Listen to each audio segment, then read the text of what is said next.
ಒಂದ್ಸಲ ಏನಾಗುತ್ತೆ ಅಂದರೆ ಮನುಷ್ಯನಿಗೆ ಮರುಜನ್ಮ ಪಡೆಯುವಂತಹ ಸಂದರ್ಭ ಬರುತ್ತೆ. ಆಗ ಭಗವಂತ ಹೇಳ್ತಾನೆ, ಈಗ ನೀನು ಮರುಜನ್ಮ ಪಡೆಯುವಂಥ ಸಮಯ ಬಂದಿದೆ, ನೀನು ಭೂಮಿಗೆ ಹೋಗ್ಬಿಟ್ಟು ನಿನ್ನೆಲ್ಲ ಕರ್ತವ್ಯಗಳನ್ನು ನಿಭಾಯಿಸಿ ನೀನು ಮತ್ತೆ ವಾಪಸ್ ಬರಬೇಕು ಅಂತ ಹೇಳ್ತಾನೆ. ಅವಾಗ ಮನುಷ್ಯ ಹೇಳ್ತಾನೆ, ಇಲ್ಲ ಇಲ್ಲ ಇಲ್ಲ, ಆ ಜಾಗ ಸರಿ ಇಲ್ಲ, ನಾನು ಖಂಡಿತವಾಗ್ಲೂ ಅಲ್ಲಿಗೆ ಹೋಗಲ್ಲ ಅಂತ ಹೇಳಿದಾಗ ಭಗವಂತ ಹೇಳ್ತಾನೆ, ಇದು ವಿಧಿ, ಯಾರಿಂದೂ ಕೂಡ ತಪ್ಸೋಕ್ಕೆ ಸಾಧ್ಯನೇ ಇಲ್ಲ, ನೀನು ಹೋಗಲೇಬೇಕು ಅಂತ ಹೇಳಿದಾಗ ಮನುಷ್ಯ ಭಗವಂತನಿಗೆ ಒಂದು ಷರತ್ತನ್ನು ಹಾಕ್ತಾನೆ.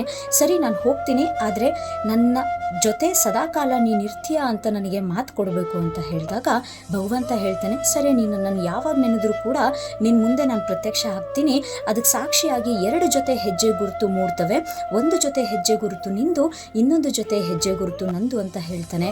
ಅದೇ ನಂಬಿಕೆಯಿಂದ ಮನುಷ್ಯ ಏನು ಮಾಡ್ತಾನೆ ಅಂದರೆ ಮರುಜನ್ಮವನ್ನು ಪಡಿತಾನೆ.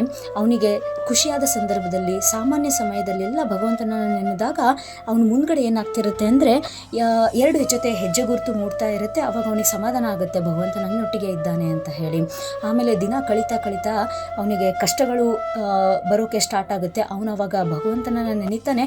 ಆವಾಗ ಅವನ ಕಣ್ಣೆದುರುಗಡೆ ಒಂದೇ ಜೊತೆ ಹೆಜ್ಜೆ ಗುರುತು ಕಾಣುತ್ತೆ.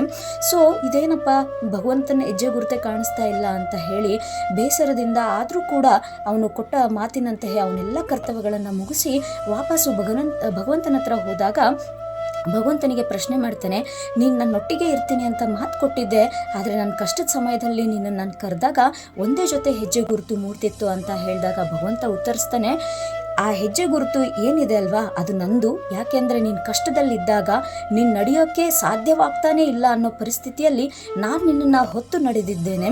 ಹಾಗಾಗಿ ನಿನ್ನ ಹೆಜ್ಜೆ ಗುರುತು ಮೂಡ್ತಾ ಇರಲಿಲ್ಲ, ಅಲ್ಲಿ ಮೂಡಿದ್ದು ನನ್ನ ಹೆಜ್ಜೆ ಗುರುತು ಅಂತ ಹೇಳ್ತಾನೆ.